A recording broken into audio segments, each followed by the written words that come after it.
actually can't believe how many yarns from 2 years ago are still on my favorites list today.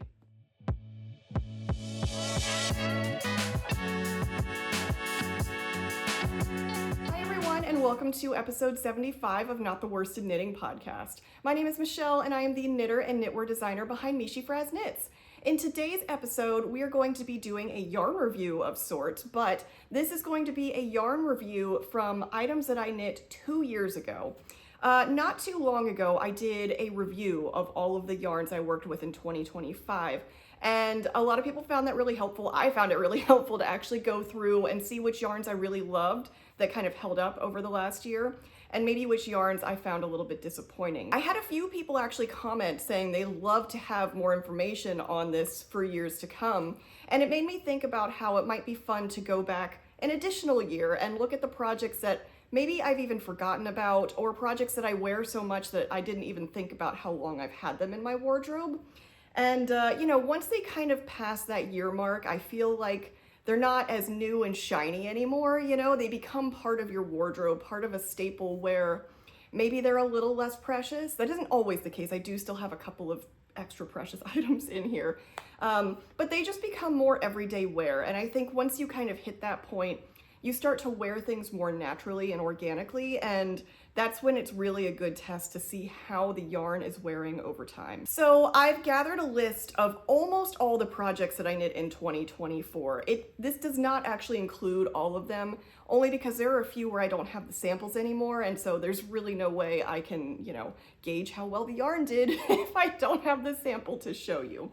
So I'm just going to be talking about items that I still have the sample for and that I still wear quite often, which honestly, it was still a huge list. I was shocked at how much I knit in 2024. I had so many projects and so much yarn. I mean, I've got this bin here. It is full to the brim.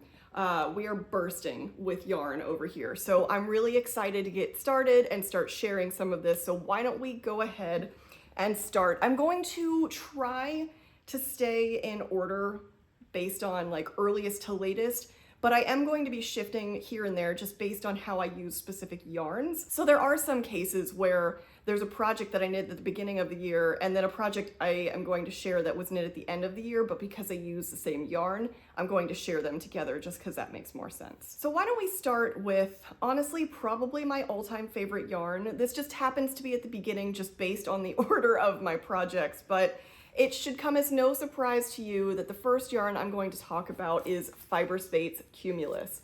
Now, you can see I've got a couple of different colors here. This one is pearl, this one is ruby red.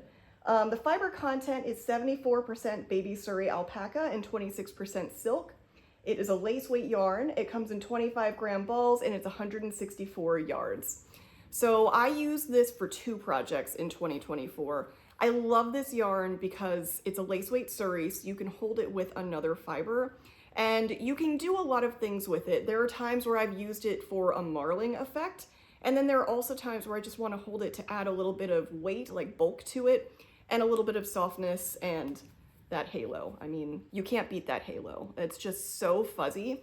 This, in my opinion, is one of the softest, if not the softest yarn I've ever used. I am very sensitive to mohair. I really can't wear mohair, so I use Surrey pretty much interchangeably for any time any pattern is called for mohair. Also, last I checked, Fyberspates Cumulus goes for about $11.44 US.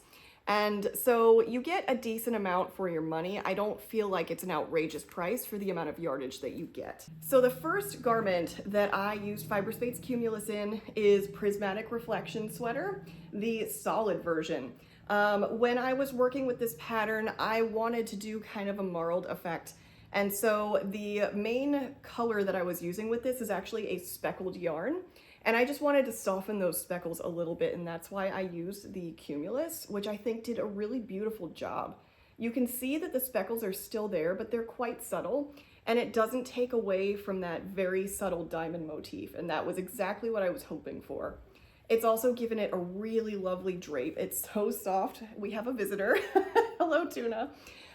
It's incredibly soft, and it's actually held up really well. So I'm not sure how well you can see that, maybe if I move my face, but the sleeves are not pilling. Like there's a little bit of fuzz, which of course, I mean, it's got Surrey and I've had this sweater for 2 years and worn it a ton, but there's not any excessive pilling, which I think is really remarkable. And I have worn this sweater a bunch. And the second project that I use Fyberspates Cumulus with is the Lyon sweater by Petite Knit. And this sweater used the Fyberspates Cumulus in Ruby Red, and I held that together with some Coleman Red from Newburgh Yarn Co. And I will talk a little bit about this later. But those two also made an incredible fabric. This actually knit up to a worsted weight because I held the Fyberspates with a DK. And what I was really going for here was a marl, because you can see one thing I really loved. Look at how different these two colors are. So this ruby red is quite dark in comparison to this kind of orangey tomato red of the Coleman. And I just think that together, it made this beautiful fabric that literally glows. I mean, on screen it glows, in person it glows. It just has such a gorgeous dimension to it. The fabric is stunning. And so I think this is another really good use of Cumulus, is just as a way to get a little bit more with your fabric, especially if maybe you don't fully love the color that you have and you want to darken it or lighten it or just make it a little bit more dynamic. Maybe play with marling to give yourself something a little bit different. And then again, this is held up incredibly well.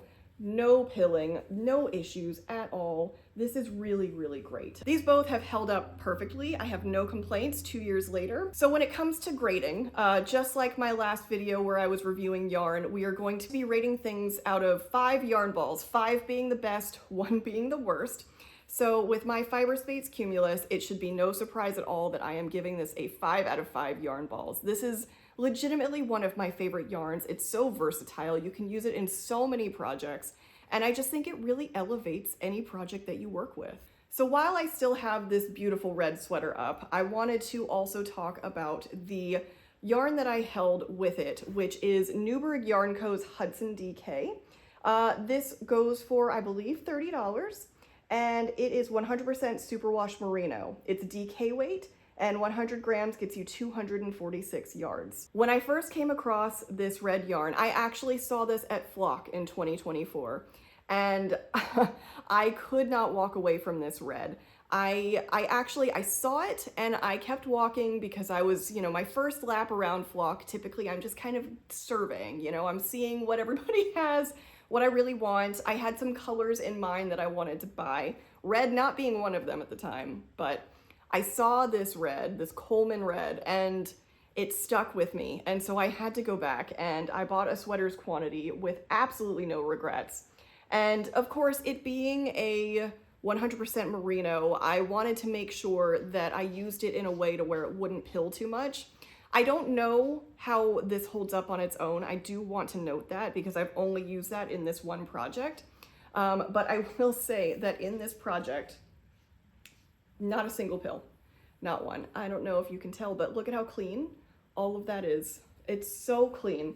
So I know that the Fyberspates Cumulus helps. It helps to strengthen it with that silk core, but either way, it's not pilling, it's holding up beautifully. And the red, can we just talk about how stunning that red is? It's kind of fun to see. Red is kind of having a moment right now. And if you are looking for a good red yarn, I can't say enough about this. So I think in terms of rating this yarn, I'm going to solidly give this a 4 out of 5 yarn balls. And I'm just giving it that just based on the price. It is a little bit more expensive than some yarns you could get. It's indie dyed, so I think it's worth it.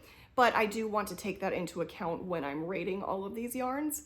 And then also being that it's 100% merino, I do think you would want to be careful to either knit something that's going to be at a slightly tighter gauge, not a tight gauge, but you don't want to knit something at a loose gauge when it's 100% merino typically. Or hold it together with something like Cumulus, and you'll get a fabric that is just absolutely stunning. Okay, pulling this guy back out because I also want to talk about the yarn I held with this sweater, and that I have a couple of little nuggets left.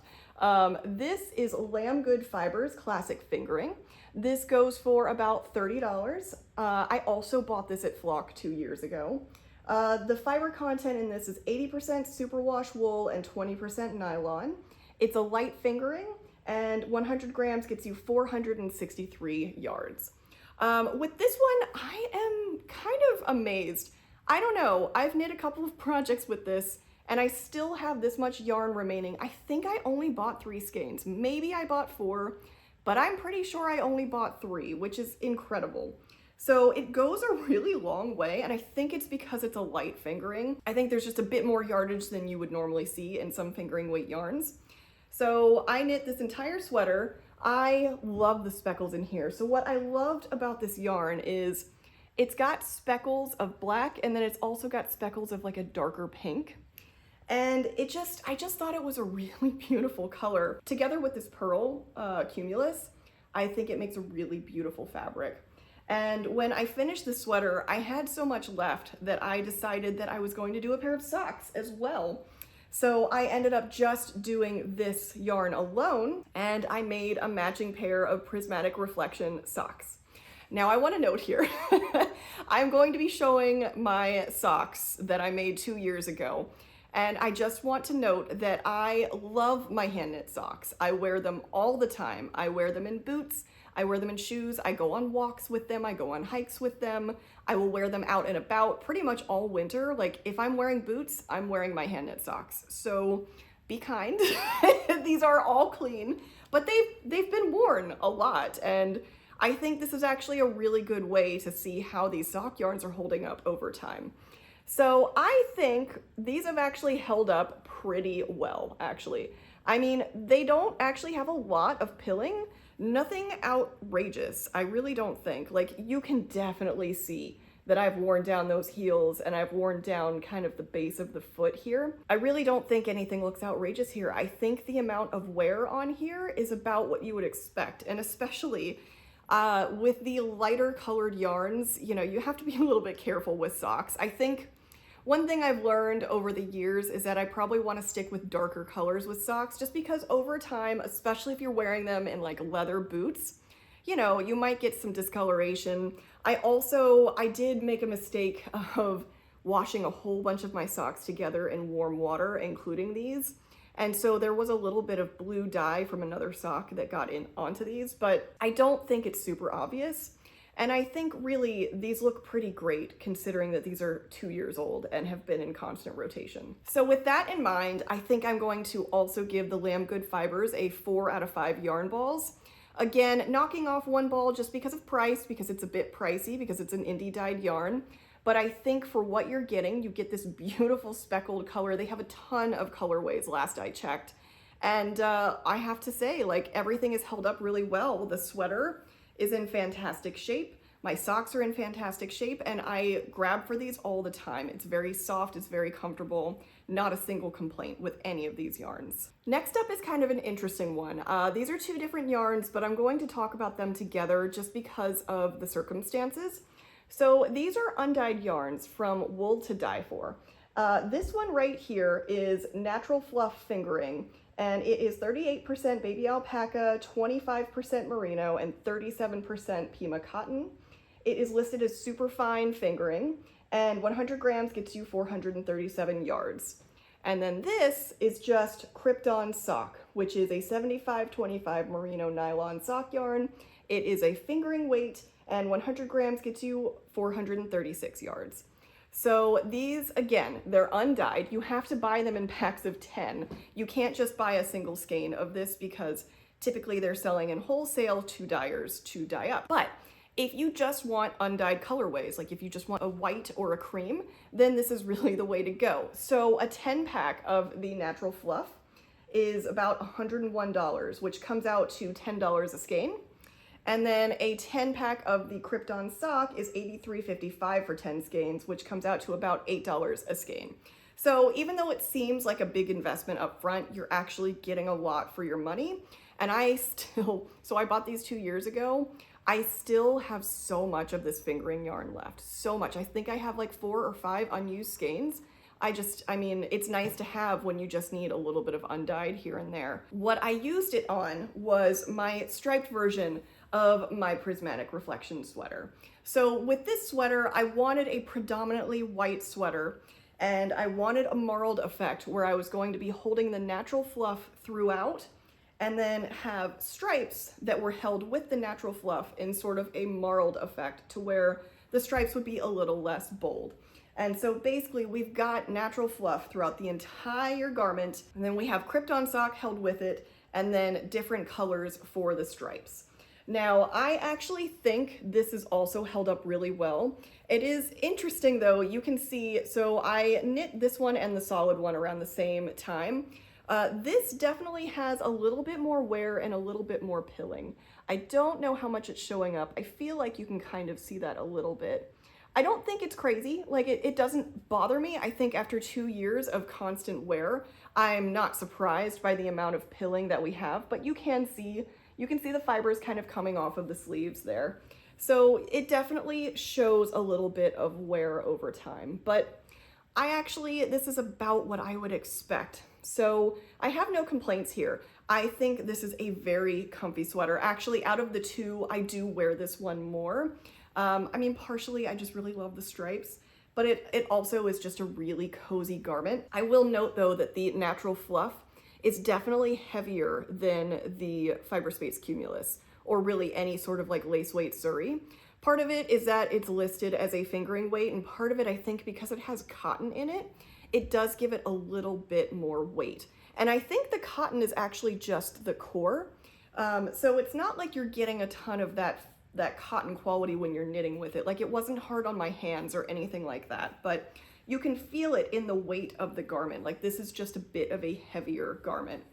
But that being said, I do think it's held up really well. No complaints with the sock yarn. You know, this is really, it's your standard 75-25 merino nylon sock yarn. So it holds up well. This doesn't really seem to pill. And so together, I'm going to rate these together, and I'm going to give both of these a 4 out of 5 yarn balls. I think I'm going to take one off just because it does wear a little bit over time. It's not as easy as buying a lot of these other yarns. You do have to buy a 10-pack, and I know not everybody wants to do that. I think this is really a good idea for somebody who knows that they just want white or undyed yarn and they don't want to pay the markup. Because typically, if you're buying an undyed yarn from a dyer, there is going to be some markup because, of course, they can't charge significantly less for one base compared to the rest of them. And so I just think it's nice to have some of this on hand, but understand that not everybody really wants to buy a 10-pack of yarn. Speaking of this striped Prismatic Reflection Sweater, the other colors that I used in here, they were all the same weight, and they are from Silly Goose Yarns. This is Plump Fingering, which was about $30. I bought this at the very first Flock Fiber Festival. These are 75% superwash wool, 25% nylon, so same base. It's fingering weight yarn, and 100 grams gets you 463 yards. So I absolutely loved these yarns. I loved her colors. Sadly, Courtney from Silly Goose Yarns is no longer dyeing. I imagine that if you looked hard enough, you might be able to find some on Ravelry that you could purchase, but that is the one thing I need to note, that you can no longer buy this yarn. That being said, I really loved working with her yarn. I just really loved the colors that she had. She had so many bright, beautiful color options, and I ended up buying several. Like, I think I bought 5 or 6 single skeins of sock yarn from her in really bright colors, just because the colors that she dyed up were gorgeous and I couldn't pass them up. And I think they work really beautifully in this, where you kind of pair them together. And they're always just sort of sitting in my stash for the next time I want a really vibrant project. So I will also give this a 4 out of 5 yarn balls, just because these are great. It's kind of your all-around sock yarn, but of course you can't get it anymore, so kind of sad. So there was one more project that I actually used the Silly Goose yarn Plump Fingering in, and I used the bubblegum colorway, and that was a pair of my Siroc socks. So yes, these are 2 years old. I think these might be maybe my most worn pair of socks, just because I find these to be incredibly comfortable, and I just kind of love how vibrant and fun they are. But you can definitely see that some wear has happened. But I think for 2-year-old socks that I've worn a lot, again, they look great. Now, you can tell that the bubblegum was used in the toes, heels, and cuffs. But even with that being said, I think that they've held up beautifully. Now, the other yarn that I used in this, I have talked about a lot, and that is Salty Blonde Fibers. So this colorway you might be familiar with because I have chatted about this so many times. This is the color Burn Book. This is from Salty Blonde Fibers 2-ply sock. It goes for about $28. It is 80% superwash merino and 20% nylon. It's a fingering weight, and 100 grams gets you 400 yards. And so this was the main color that I used in my Siroc socks. And you can see that over time it's maybe faded a little bit, but overall it's holding up beautifully. If you look at the foot of that sock, I'm actually shocked that there's really not much pilling or wear. Like, there's not a lot of damage, you know? I have some socks that are newer than this that look much worse in comparison. So I think these have really held the test of time. And minus me washing this with a pair of dark socks, I think they otherwise look really good and they're still in great shape. So the Salty Blonde Fibers 2-ply sock, I will also be giving a 4 out of 5 yarn balls. I think it's a really good, hardy, reliable sock yarn. Taking off 1 ball just because it's a little bit pricey, but I do think you get what you pay for with this. It's a really nice, solid yarn. Okay, next up, we're kind of going back in track with our prismatic reflection patterns. So my next actual project on that list in terms of 2024 was a second pair of Prismatic Reflection Socks, which I made for Thomas. I don't have any more of this yarn left because I have patched these up so many times. However, this is more my fault than the yarns, and so let's talk about it. So the yarn itself is Knerd String 2-ply fingering. It was about $24, I believe.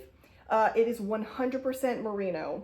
It's a fingering weight, and 100 grams gets you 400 yards. And so if you were listening to the fiber content, you heard me right. I said it's 100% merino. So you can see here that any of the repairs I've had to do are really my own fault.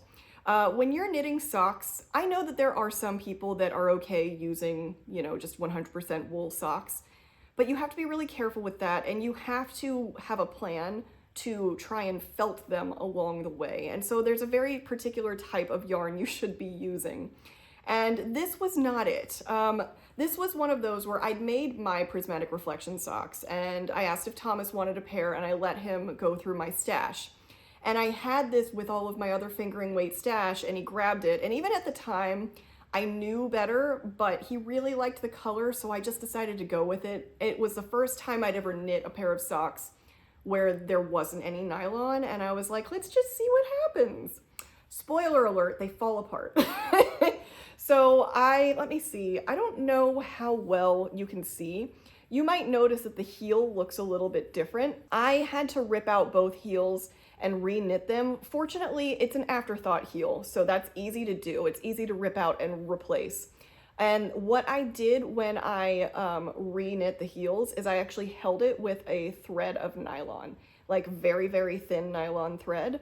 And that was just to try and give this a little bit more durability. And I think it's helped.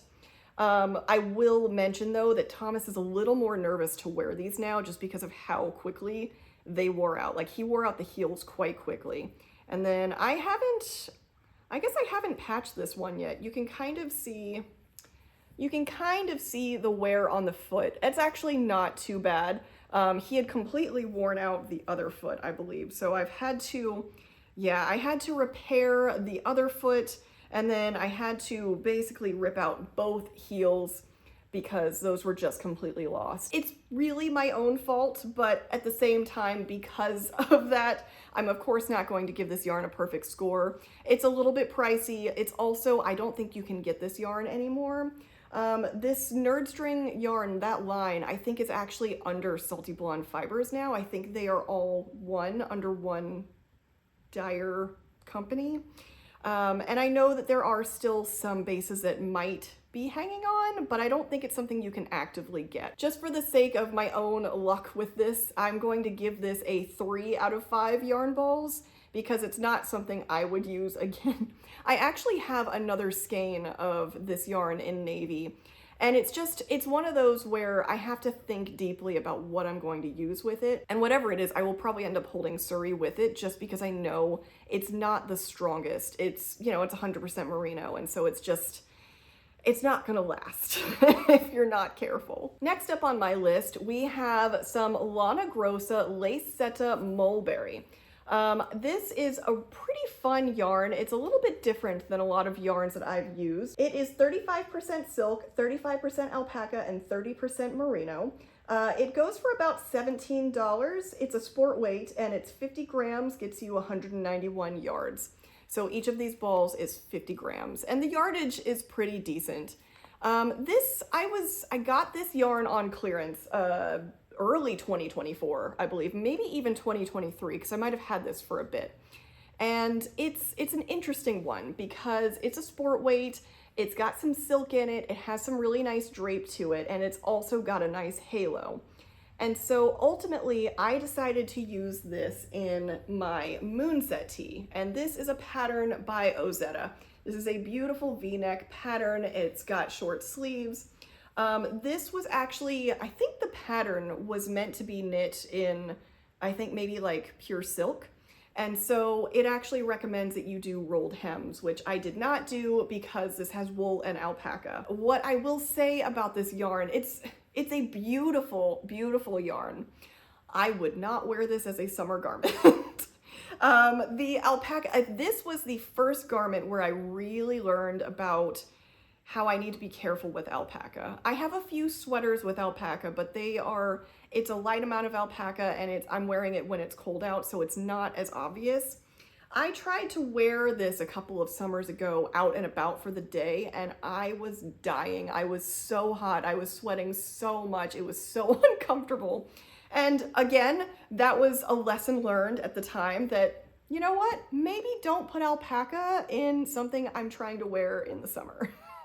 Which seems obvious now, but you live and you learn. So it's nothing against the yarn. I do think the yarn is quite lovely. It's crazy how 2 years go by and a decent amount of these yarns are not available anymore. I think that this yarn might be discontinued. From what I can see, there are some websites that still show it as a listing, but you can't buy any. And then Ravelry, I believe, said that it was discontinued, but I know that there are some people that are selling it in their stashes. So because of that, and because of just the nature of it, I'm going to give this 3 out of 5 yarn balls, just because it's not really something you can get anymore. And it's an interesting combination because I feel like I would be hesitant to actually wear this as a long sleeve. Like, in some regards, I'm actually happy I made this short sleeve because this is something I reach for when it's kind of like a temperate day, but it's winter. I still want it to be decently cold, but I'm okay with my arms being exposed, just because even in like the deep of winter, I think if I had a sweater in this with long sleeves, I think I would be really uncomfortable. But that being said, I do think the fabric is really pretty. It has a really nice drape to it, and it's held up decently well. Like, it's definitely gotten quite fuzzy under the armpits, and there is a little bit of fuzz happening where my purse strap was. I don't know, I'm not sure if that is showing up, but there is some extra fuzz along that line. And so I think just the nature of the fiber content, the more you wear it, the more of a halo I think you're going to get with that. So this is definitely something I would only knit for colder weather. I actually wonder if maybe this would be best kept with accessories. As I mentioned, I bought this on clearance, and I bought a bunch in a couple of other colors as well, and I haven't known what to do with it, but I think maybe a shawl or a scarf would be really nice in this, because it would be a way to really bundle up and stay warm, give you a nice silky look without the commitment of wearing this all over your body and just sweating up a storm. Next up on the list, we have Blue Sky Fibers Metalico. This was so fun when I decided to use these yarns. I'd never used Metalico before, and it was one of those that I'd only ever seen online, and I took a risk and I ordered it. I actually initially requested this yarn to use for a design that I did for Blue Sky Fibers, the Nantucket wrap. I won't be talking about that because I sent away that sample as soon as I was done knitting it. That's actually one of the few items where I've sent away the sample, and I might be open to knitting myself another one just because I was really sad to let that one go. I really liked that design, and I really loved the yarn. Let's talk a little bit about this yarn. This is, again, it's Metalico by Blue Sky Fibers. It goes for about $17.50. It is 50% baby alpaca, 50% silk. It's a sport weight, and 50 grams gets you 147 yards.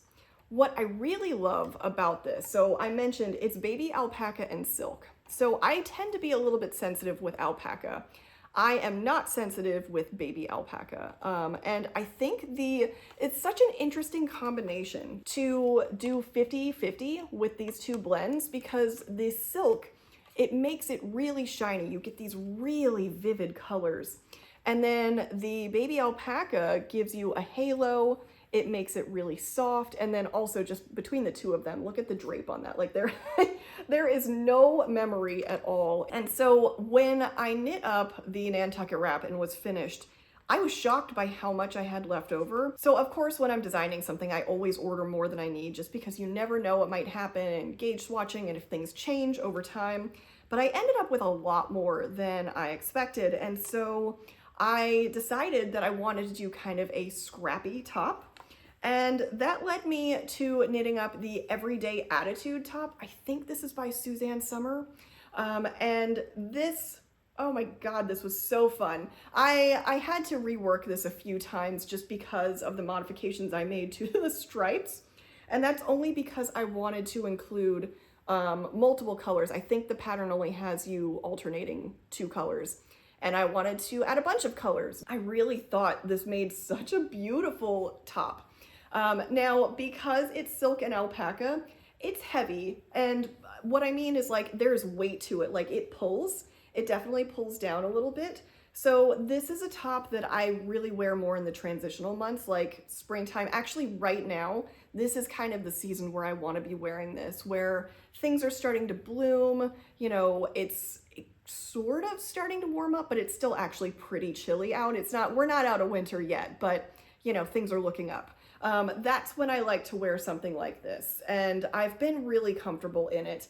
But again, it's not something that I'm going to be wearing in the heart of the summer because it would just be too hot. I think sometimes in the transitional seasons, I like to wear kind of a heavier short sleeve because it feels like a little bit less of a commitment, and I really enjoy that in this. And I think that the yarn is holding up beautifully. It's got a halo to it. It's got a little bit of fuzz, but there's not any extra fuzz happening in those high wear places.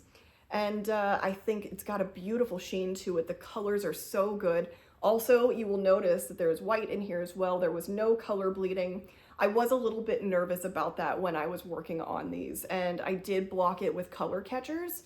But even without, I think it probably would have been okay. There didn't seem to be any issues there. The color catchers didn't have any excess dye on them. So overall, I was really, really happy with the Metalico, and I still have a little bit left over. And I look at these from time to time just because the colors are just stunning. Like, I just can't get over how saturated these colors are. So I'm excited to use these in something else again. I think these are really good for accessories, especially because of the drape. And so I will probably end up doing some sort of shawl with my remaining yarn at some point. So with that in mind, I'm going to give these a 4 out of 5 yarn balls. I'm not going to give them 5 out of 5 only because it's an interesting fiber content, and that makes it tricky. You know, it's the silk and the alpaca, you have to really be thinking about what you want to use it for. You're going to have a high level of drape. You're going to have a little bit of extra weight, and it might be a little too heavy and too warm for summer. So those are just the things you need to keep in mind. But I do think this might also be a really beautiful, like, wintertime lightweight sweater. Next up on our list, this is another one where I no longer have the yarn, but I will chat about what this is. This is Polka Dot Sheep Tenderfoot. That goes for about $30. It is 80% superwash merino and 20% nylon. It is fingering weight. 100 grams gets you 400 yards. And of course, this is a sock yarn. So this was another pair of socks I did for Thomas. It's another pair of Siroc socks. And I have to say they've held up decently well. You can see what's interesting on these is that the dye has kind of transferred off from where he's worn the feet. More so than some of the other ones. I found it interesting how light the bottom of the feet are on this, just from the dye sort of wearing off. That being said, they did also, I believe I had to also mend these. Did I? Am I lying? Am I making that up? Yes. So I did have to mend the heel. You can see where I've mended that. I think I actually have a little bit of some of these yarns left over somewhere in a bag where I did all my mending and I just can't seem to find them. But anyway, so I will say that because I had to mend these, I don't know that I would give these a super high score. I still think it looks really nice. It's a fun yarn to work with, and you know, it's something I can find relatively easy around here, but for the price, I do wish that maybe it held up a little bit better. So with that in mind, I'm going to give these a 3 out of 5 yarn balls. Next up, these are really fun. So the next one on my list is Knitting for Olive Cotton Merino, and that it goes for about $9.75 a ball. It's 70% cotton, 30% merino. It's super fine fingering, and each ball is 50 grams, which is 273 yards.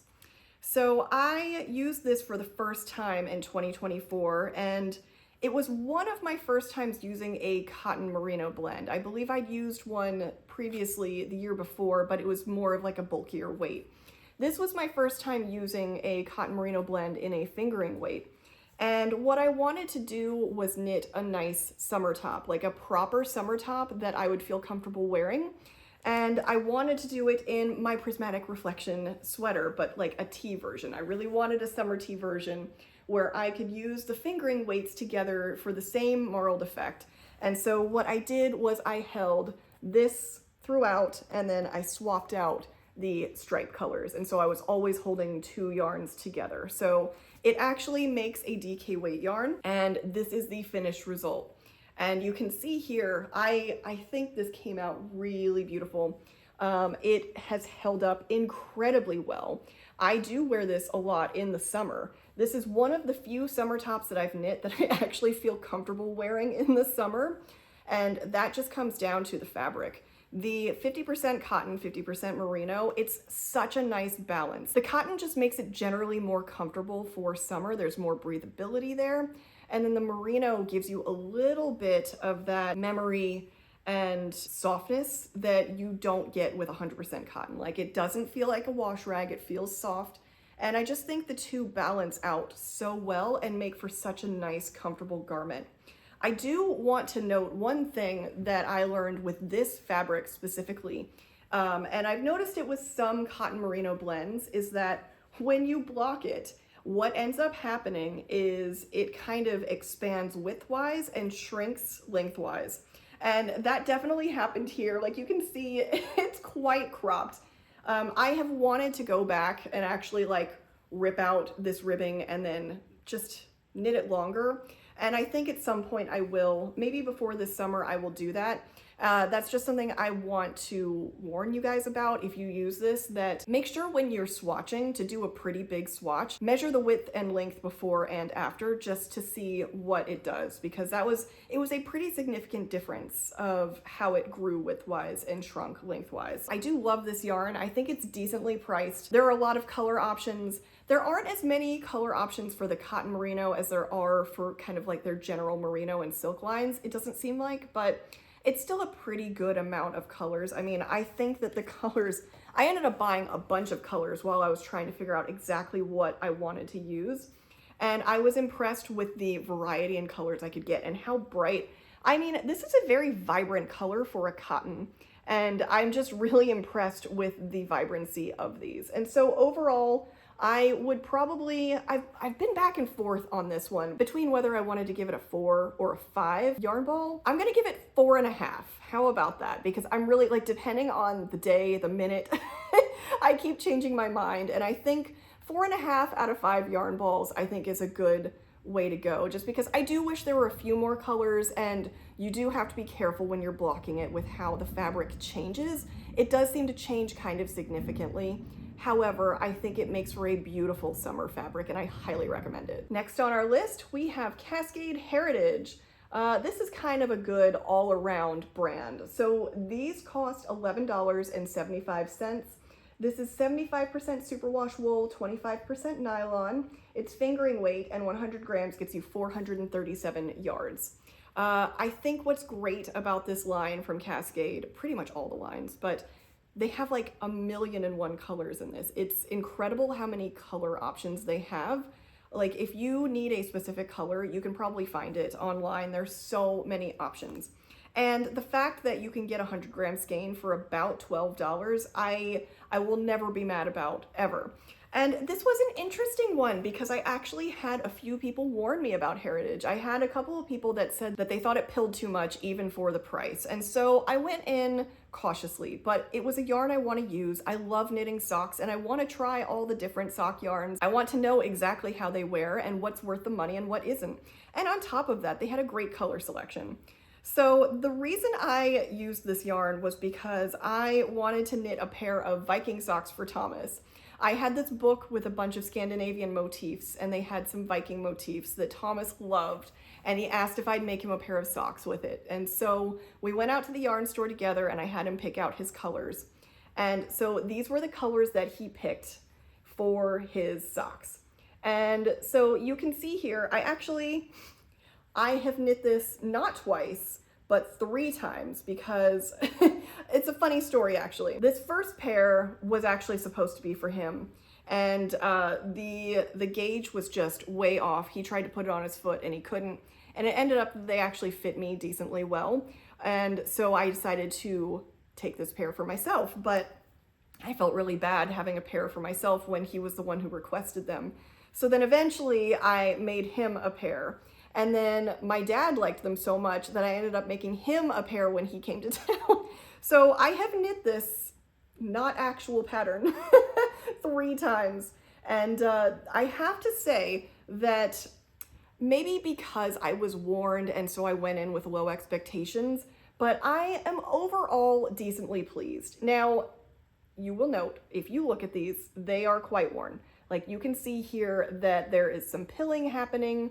It's a decent amount of pilling. Like I'm not gonna lie, I'm not gonna sugarcoat it, but I don't think that they actually look that bad. And not just that, there are no holes. Like the thing that I dislike more about sock yarn than pilling is wearing out holes. I get that it's going to happen, especially if you wear your socks a lot, but I want durability. That's what I'm really looking for. And I don't care that much how the bottom of the foot looks. Like, yes, if it's a bit fuzzy and we've got some pilling going on and you've got some crazy fiber things happening, but it's holding up really well, then you know what? I'm okay with that. And so Thomas's are holding up quite well. Like, yes, pilling, sure. But overall, 2-year-old socks that he wears a lot, not too bad. Now, you'll see with mine are actually, I think mine are in worse shape. Like you can see here, you can see all the, I'm not gonna lie to you, it was difficult for me to not glean these before bringing these on the podcast, but I wanted this to be an honest review, and it would not be fair for me to glean these before showing you how they wore. So again, I wear these in boots. I wear them out and about. I go walking in them. I go out shopping in them. You know, I do my everyday life in these. Thomas just wears his around the house. And I think that's where you can really see the difference between how his have worn and how mine have worn. That being said, the color is still fine. There's no dye transfer. There's no dye wearing out on the feet. I have not had to mend these once, and we just have some fuzziness. And you know what? For $12, I'm fine with that. In fact, I would happily knit more socks with this yarn. I would happily go buy more of this yarn. So will this be a yarn that I would want to use on a pair of socks that are going to be very, very precious? Maybe not, but for everyday socks, I think these are really nice. And also, it was incredibly soft to knit with, and they are incredibly soft to wear. So the fact that they are so soft, it's not surprising that they are wearing the way they are. What is surprising to me is that there's not even remotely any holes forming yet. Like you can, with my socks, you can always sort of see when the holes are about to form because it's just kind of like the nylon threads holding on for dear life. And that's not the case here. What's happening here is really, it's felting, and I would rather that be the case. So I'm happy with that, and I think because of that, I'm going to solidly give the Cascade Heritage yarns a 4 out of 5 yarn balls. I don't think it's fair to give it a 5 because obviously, I mean, there is some serious wear happening here, but considering the price and considering some of the yarns that we have shown recently, this I would rather have over my yarn actually falling apart. All right, next up on our list, we have some Blue Sky Fibers Woolstok Light. This is $10.50 a skein. It's 100% fine Highland wool. It's super fine fingering, and 50 grams gets you 218 yards. This was the first time I had used this yarn, so it's part of the Woolstok line.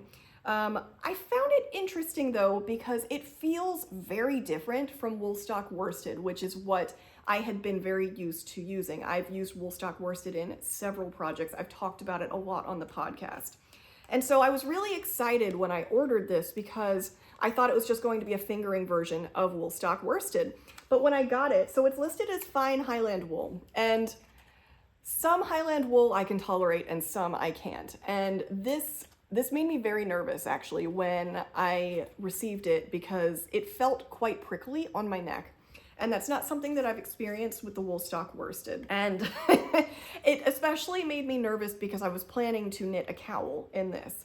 And so what I ended up knitting, I think this is upside down. I ended up knitting the under the ivy cowl in this. And I decided to do kind of an infinity cowl so that there would be fabric. There's not like a wrong side that's facing your neck. You've got kind of the nice fabric all around. And having that double layer of fabric, the hope was that it would make it a little bit soft. Thankfully, this didn't end up being terribly scratchy to wear. And I've actually ended up wearing this a lot. This was a huge relief just because in the skein, it feels quite itchy. And so it was a very interesting transition going from skeined yarn to actually knitting it up into a fabric. And I don't know if, you know, the color work process or even just, I feel like this is one of those yarns that because it's a single ply, it's one of those that the more that you kind of handle it, the softer it gets, and the fibers tend to kind of, they fuzz up a little bit, they calm down a little bit. And I think that's what happened here. And so I do actually wear this in the colder months and I'm very comfortable. It keeps me quite warm. So that was actually pretty fortunate. That being said, I don't know if it's necessarily a yarn that I'm going to grab for often. I also made the Under the Ivy beanie, which I do love the look of this beanie. Because it's a beanie, I wanted to knit this at an even tighter gauge just so it would sit comfortably on your head and keep you warm. This doesn't, I will say what happens with this when I wear it is it tends to itch my forehead ever so slightly. And I think it's just because my forehead is a little bit more sensitive than my neck. And so I can wear this when it's really, really cold out and it's okay. But I don't know if it's something that I could wear all day long. I do love the colors. I think the color is really stunning, especially this green. I think it's quite a dynamic green. I think that's really absolutely gorgeous. I do find it interesting that the Woolstok line feels so different depending on the 3 different weights that you have. And so I would just caution anybody who is maybe a little bit more sensitive that the Woolstok Light is definitely a little bit on the scratchy side. And so because of that, I'm going to give that a 3 out of 5 yarn balls. Now, while still on the Under the Ivy beanie train, I wanted to do a second beanie that was maybe a little bit more vibrant. And I decided to use Spincycle dyed in the wool. This is $34. It is 100% superwash American wool. It's a sport weight. And 50 grams gets you 200 yards. And I held it together with a yarn that they actually collaborated with, and this is the Moondrake Moonspun, which is $34 as well.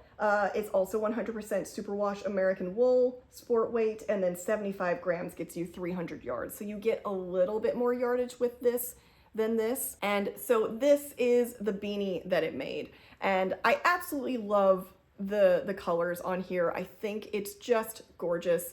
The thing about Spincycle is this is why you buy Spincycle, right? You buy it for the color fades, the color transitions, and just for that sort of like hand spun feel. You are going to pay for it though. I mean, let's be honest, you know, $34 each, and these aren't even 100 grams. It's an investment for sure.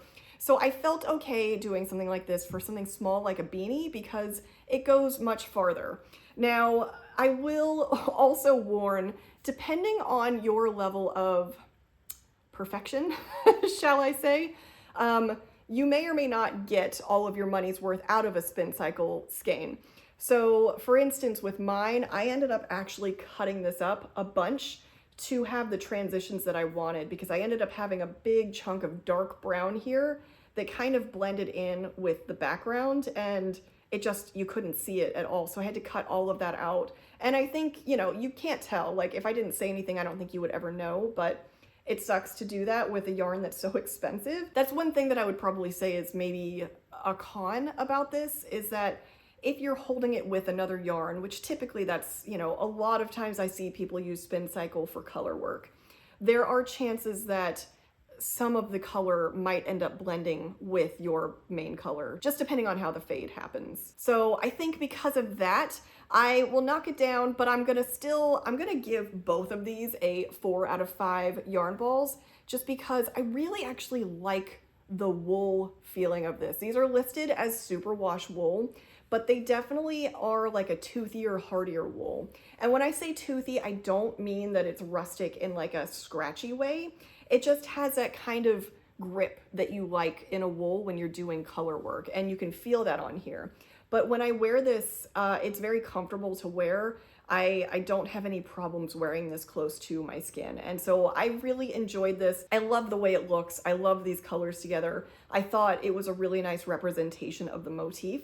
And so I think 4 out of 5 yarn balls is fair here, because it's an investment yarn, but it's a good yarn. So touching back to the Blue Sky Fibers Woolstok line, I wanted to talk a little bit about Woolstok North. Because I ended up kind of using both ends of the spectrum with the Woolstok line. I used the light yarn, and then I used the North, which is their bulky weight. I guess I don't have any more of the yarn left, but I do have a couple of beanies that I knit. And so this yarn, this is, it goes for about $24. It is 100% fine Highland wool. It's super bulky, and 150 grams gets you 107 yards. So this is a kind of a limited yarn. It's a fun yarn, but it's extremely limited because this is a single ply yarn and it's super bulky. So that means that realistically, you're probably only going to knit hats with this, maybe a cowl, but probably beanies. And so with that in mind, I actually ended up making 2 beanies that I really adore. These are kind of like deep winter beanies that I wear when it's like December, January, February, but I love them. And these are the kind of beanies that you knit up in a night. You know, like I think I knit up this beanie in like 3 hours. It was something crazy because the stitches are so huge and it just flies by. I think this works well, like this particular type of yarn, it feels almost like sort of exaggerated, and so there's something really nice about having a ridiculously large pom-pom on top. And I think it's a really fun fabric. That being said, I don't know that this would withstand a ton of wear. Like with a beanie, you're just putting it on your head and you don't have to worry about too much friction. But even with something like a cowl, I would be worried about how that would wear rubbing against your neck, maybe moving around your neck while you're doing things, because it's single ply and it's bulky. So you do need to be very careful with this kind of yarn. I think because of that, I think this is just a very, very specific yarn that only has 1 or 2 use cases, and it's definitely for projects that you're okay with not having a ton of wear. So I think because of that, I'm going to give that a 3 out of 5 yarn balls. Not to say that I don't like the yarn, because I do, but it's just very specific and you need to be very careful. I will note too that the interesting thing about this also being Woolstok, this does not feel scratchy at all. Like this is incredibly soft.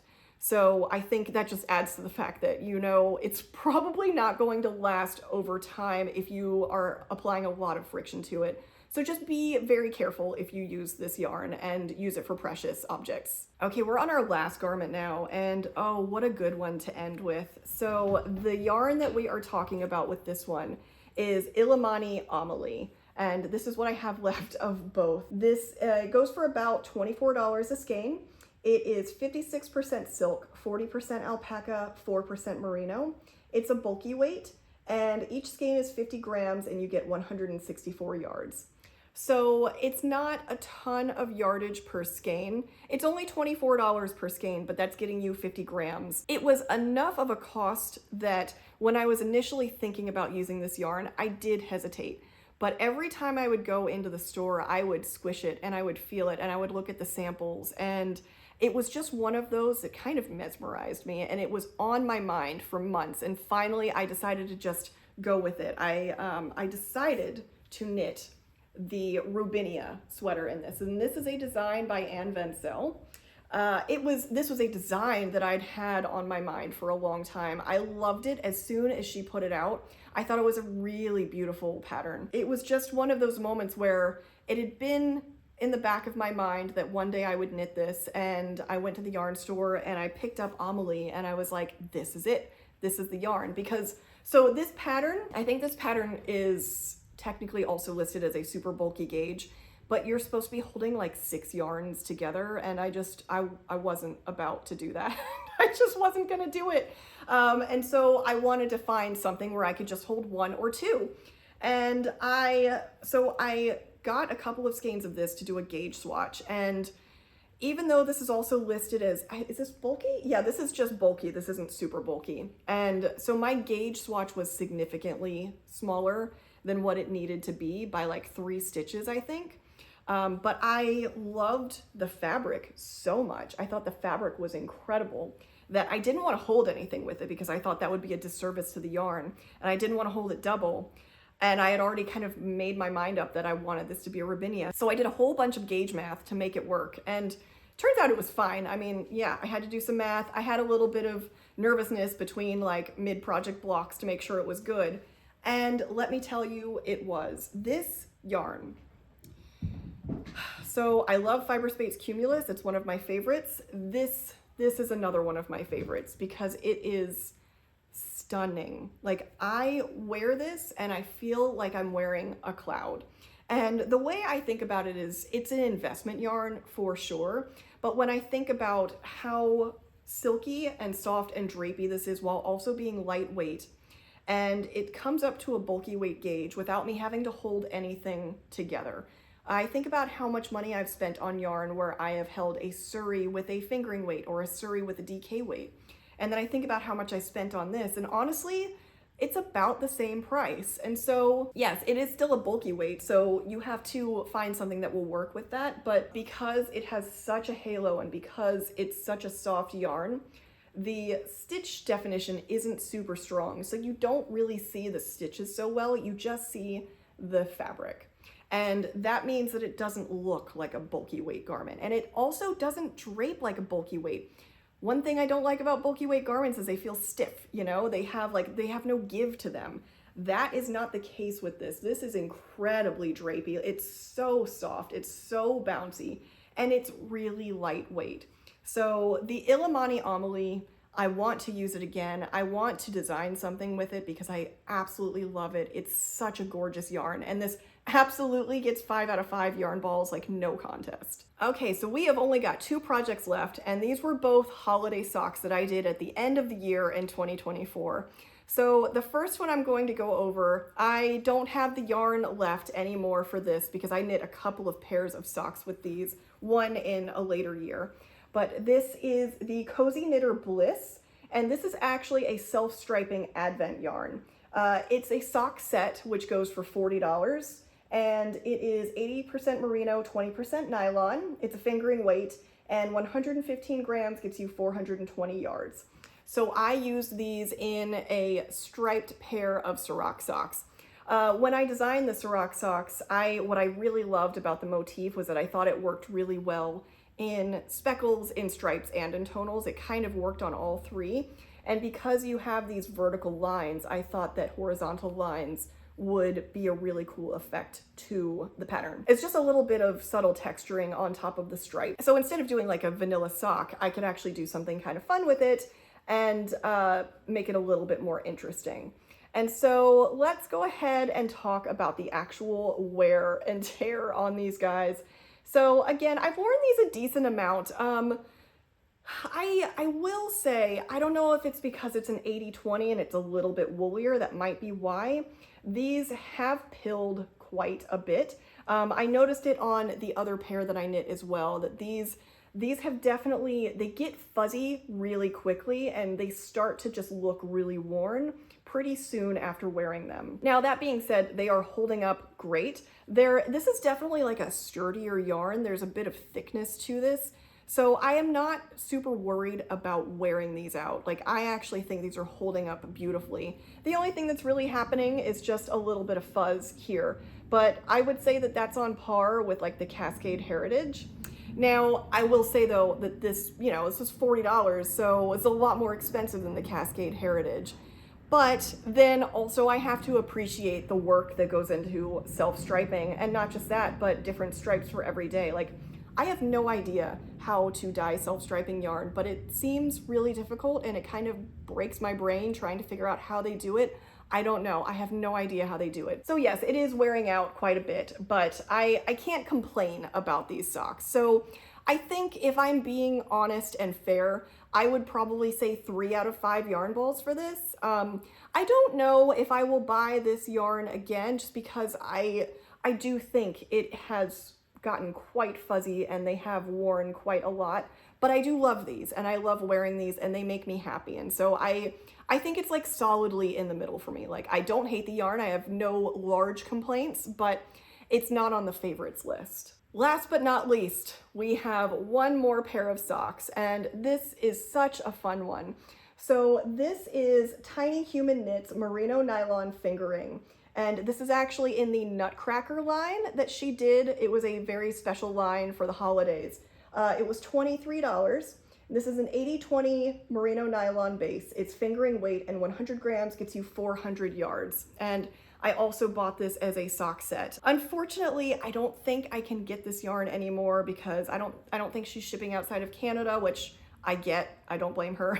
I understand, but I am sad that I can't get more Tiny Human Knits yarn right now because I love it. So I decided to knit myself another pair of Siroc socks in the Nutcracker line, because as soon as she put it out, all I could think of was those would be perfect in the Siroc socks, because all I was thinking in my head was like those old-fashioned Christmas ornaments. And oh man, did that deliver. Like, look at how cute this is. It's so good. It's so good. I love this yarn so much, and I'm so excited that I still have some left. I've been trying to figure out what to do with it. But these, I mean, look, these look great. These look really good. We've got a little bit of fuzziness on the foot, but otherwise I think they look great. I will be totally honest. These have been a little bit more of a precious pair for me. I only wear these around the holidays, whereas because even though these were holiday advent socks, I kind of wear them year round because they're more of like a fun rainbow. But these I really just wear around the holidays. And so that has to be said, that is probably part of why these look a little bit more pristine. But I have still worn them out and about. I've worn them in boots, I've worn them on walks, and they still look really great. So because of just the gorgeousness of the yarn and how it's holding up, I have to give this a 5 out of 5 yarn balls. So good. Okay, well that covers it. That is everything from 2 years ago. So those were all of the projects that I am still actively wearing quite often, that I still have my samples for, that I feel like I can legitimately talk about openly and honestly about how I think the yarn is wearing and how I would rate it.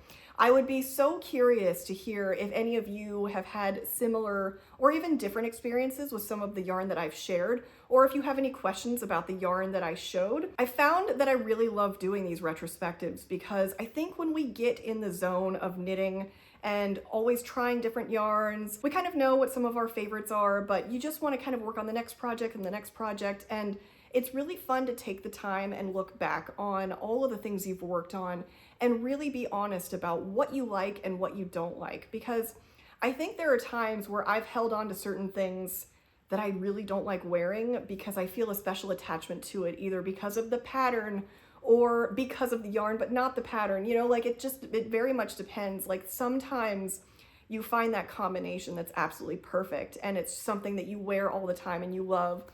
But sometimes you have those projects where there was something that didn't work out. It wasn't a love match, you know, and there's always that reason why you don't wear it that much, or why, you know, you're hesitant to wear it now because it's not looking as good as it used to.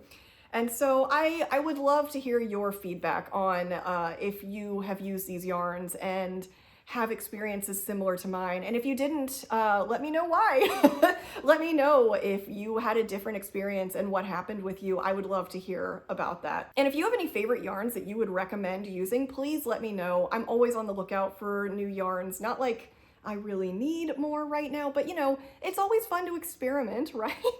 So I would be happy to take any recommendations. If you have any questions for me though, again, thank you so much for sticking around until now. If you would like to get in touch with me, I am meeshyfrazz on Instagram and Ravelry. You can email me at meeshyfrazz@gmail.com, and you can find me on my website, which is meeshyfrazzknits.com. Thank you so much for watching, and I will see you next time.